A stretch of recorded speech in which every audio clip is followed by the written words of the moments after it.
What's up, everybody? I'm your host, Joseph, and welcome to Fictioning Flow.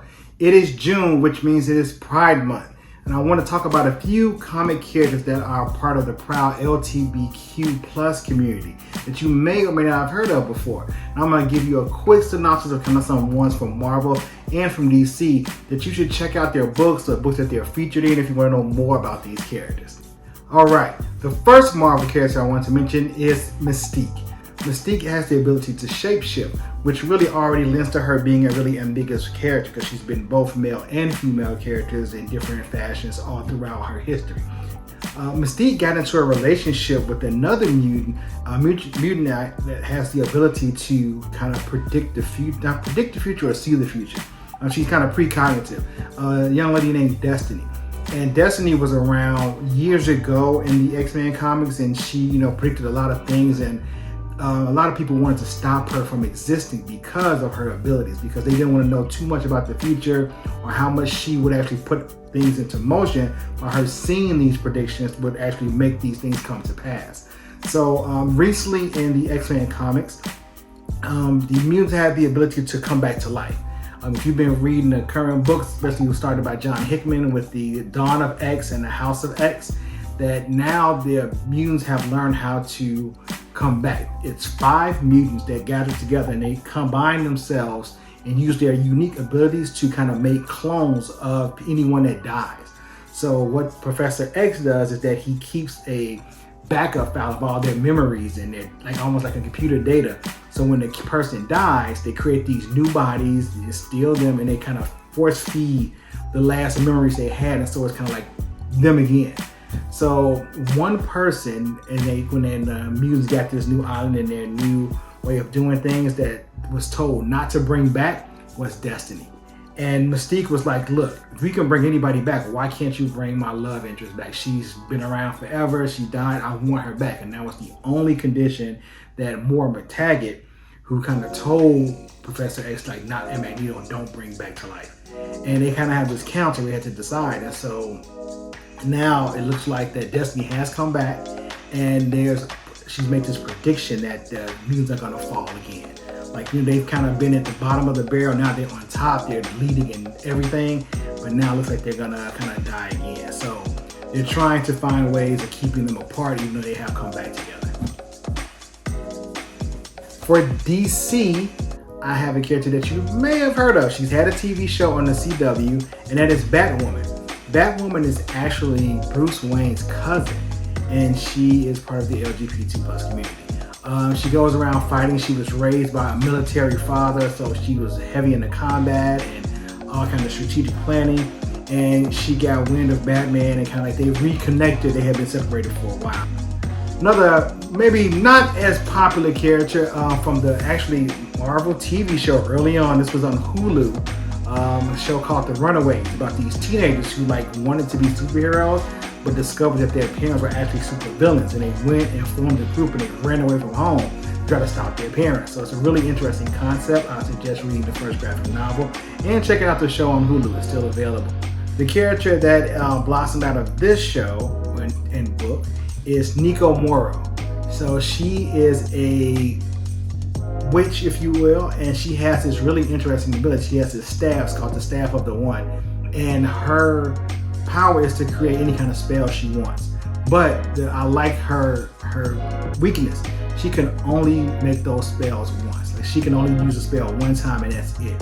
So it's a really interesting power, and she kind of got into a relationship with one of the other members of the Runaways. I won't give it away in case you want to see the show or read the book, but you should definitely check them out. This next character I know you've heard of, and they've always kind of led to having a relationship with this other one in the DC universe, and that is Poison Ivy and Harley Quinn. As you know, Harley Quinn has been with the Joker for years. She finally broke up with him, but she always had this attraction to Poison Ivy, and Poison Ivy have always kind of liked her as well. And now they're fully able to explore their relationship. They've done it in the animated TV series, Not for Kids, on HBO Max, which I suggest you watch it if you are 18 or older. It's pretty funny and interesting. And actually in some of the comics, they are now exploring their relationship. And there actually was a book with Poison Ivy and Harley Quinn, like a limited run about them and their relationship. But those are 2 DC characters you may want to check out for Pride Month. This Marvel character actually came out not that long ago. Was never explored until most recently in the comic books. So that is Iceman from the X-Men. Iceman has been around since the very beginning of the X-Men. If you go look at that old first issue, he almost looks like Snowball Man because of the way he drew him. And then he blossomed into Iceman, and he's actually one of the most powerful mutants on the Earth. He's considered an Omega level mutant. One time the White Queen took over his mind and controlled his body and did things that he didn't even know he could do, and that's when he realized that he was an Omega level mutant. But as of recently, he finally admitted that he was homosexual. So he came out and he said he's always kind of like felt that way, but he just didn't feel comfortable. And I like his story when they released it in the books, because you got to see him really, learning about how he held it back for so long, but then finally feels comfortable enough to kind of just be himself. And I like that arc with the character. He said he's always had an attraction to angels. He was like, him flying around, he just always looked handsome but never said anything.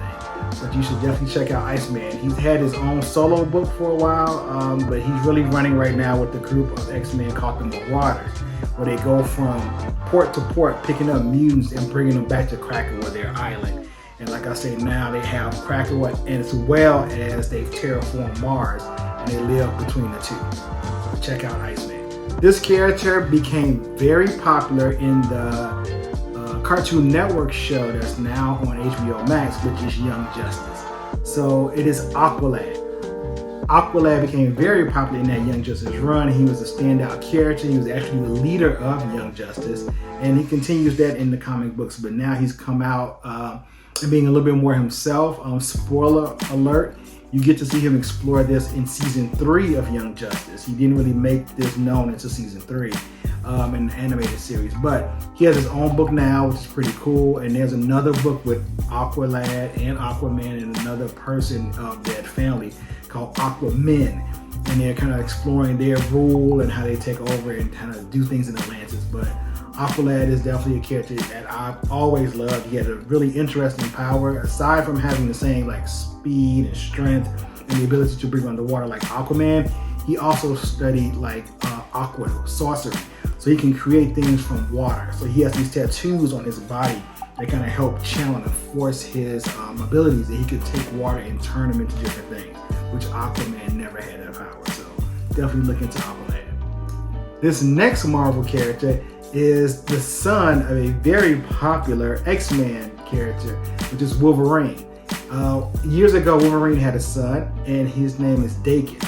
And Daken has some of the same abilities as Wolverine. He has the healing factor, he has the claws. However, he does have 3, but they're in a different fashion. He has 2 on the top and then 1 on the bottom. So it kind of almost, when he pops them, it kind of works as a cage, like it traps things in it.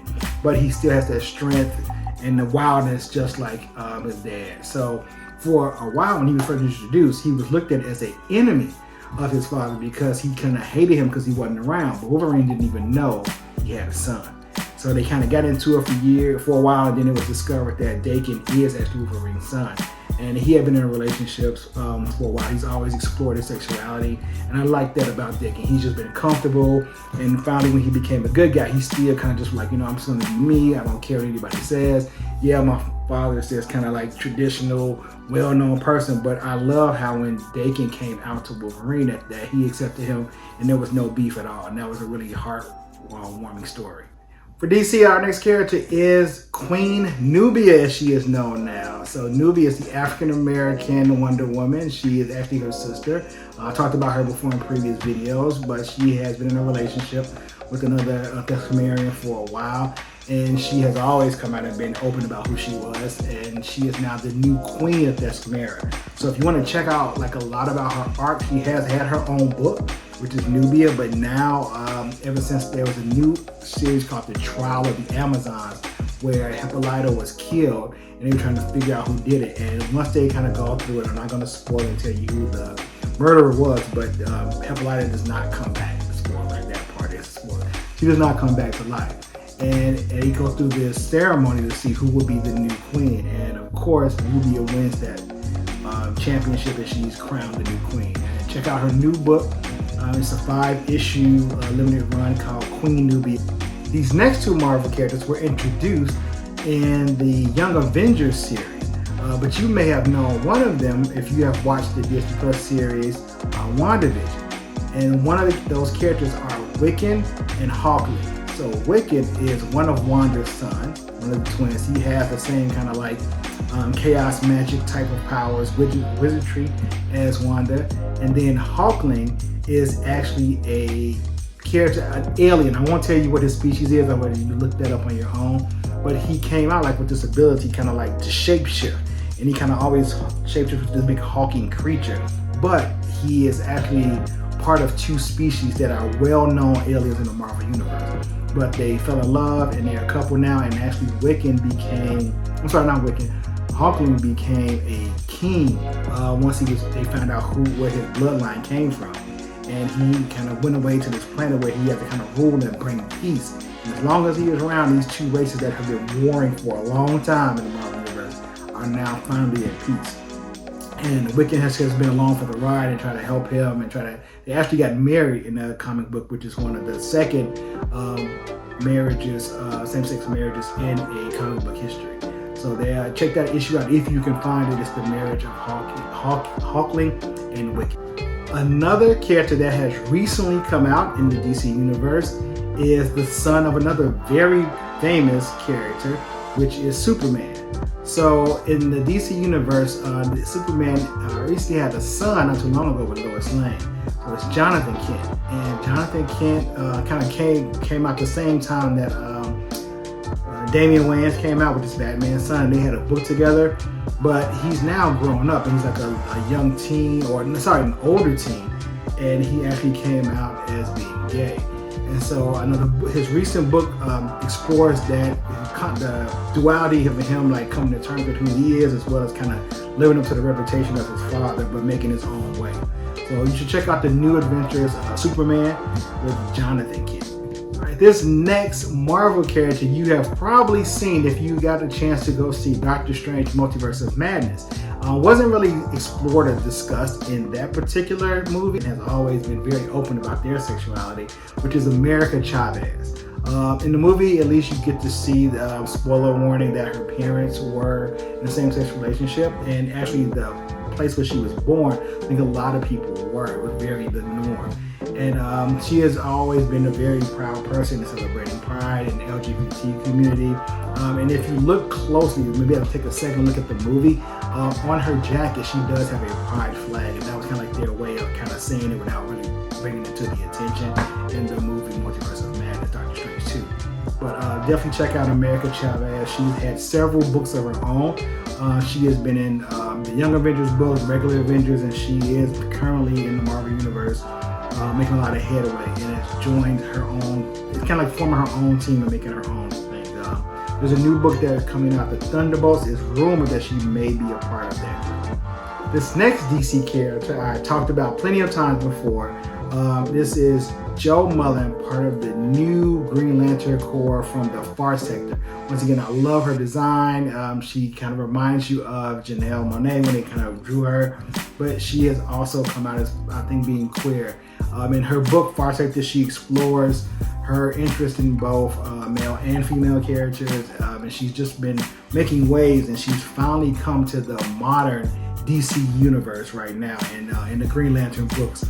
So she's making headway, she's doing her own thing, and a character to definitely watch out for coming up, because she's just super powerful. She is a really good detective, almost onto the level of Batman-like, and her ring operates differently than any other Green Lantern's ring, as well as the other ones kind of operate off of willpower. Hers is a little bit different. I won't tell you what powers her ring, but it's definitely way more powerful than the other Green Lantern rings. My last two characters from Marvel you probably know pretty well, especially if you've watched any of the Thor movies, the Loki series, or if you watch any of the Infinity War Endgame movie. That is Valkyrie and Loki. So Valkyrie has openly expressed her sexuality a while ago in the comic books. Now, this is not the original Valkyrie, which was a Caucasian woman. This is the second Valkyrie, another iteration.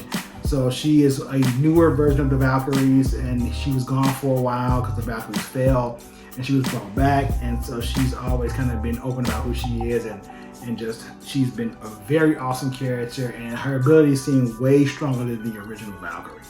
She's made recently. It's rumored that when Thor left New Asgard in Endgame, that she took over as the kind of like the mayor, if you will, or the new ruler of New Asgard when Thor was kind of like recovering and doing his thing. She definitely comes back in a major way in Thor: Love and Thunder. I hope you got your tickets. They went on sale Monday, so I know I'm getting ready to get mine really soon.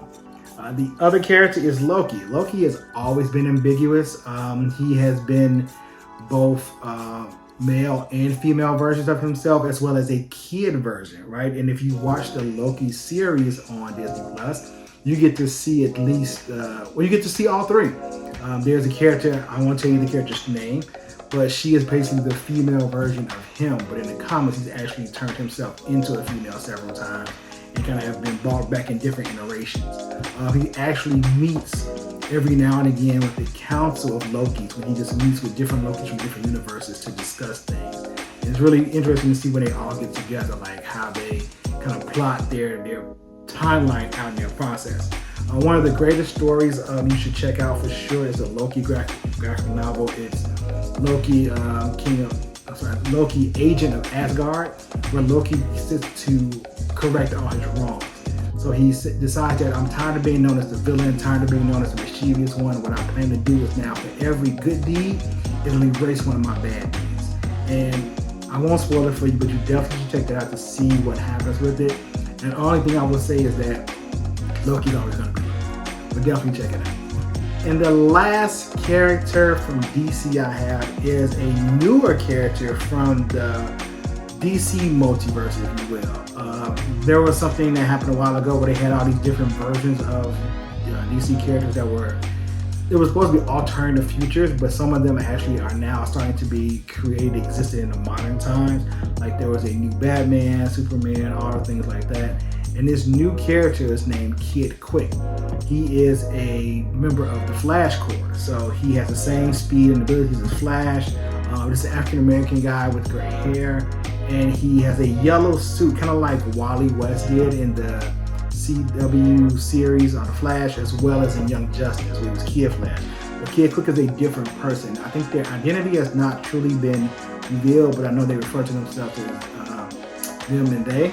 And it's they've just been around for a little while, so there's not a lot of backstory on, a lot of background, but he is making waves as far as being part of this newer, younger Young Justice that has come out now, that's kind of like wasn't taken over once the original team is disappeared or has gone away. And those have been just a few of my characters that I want to highlight for Pride Month. If you've enjoyed this series, just make sure you give me drop a comment below. What has been some characters that you know about that maybe I didn't mention that are part of the LGBTQ plus community? Or which ones did you like? Drop a comment below. Don't forget to like it if you enjoy what I said in this video, and hit the notification bell. Until next time, peace. We are talking about fiction and flow. What's up? If you don't have it, you are truly missing out. What's up? We are talking about fiction and flow. What's up?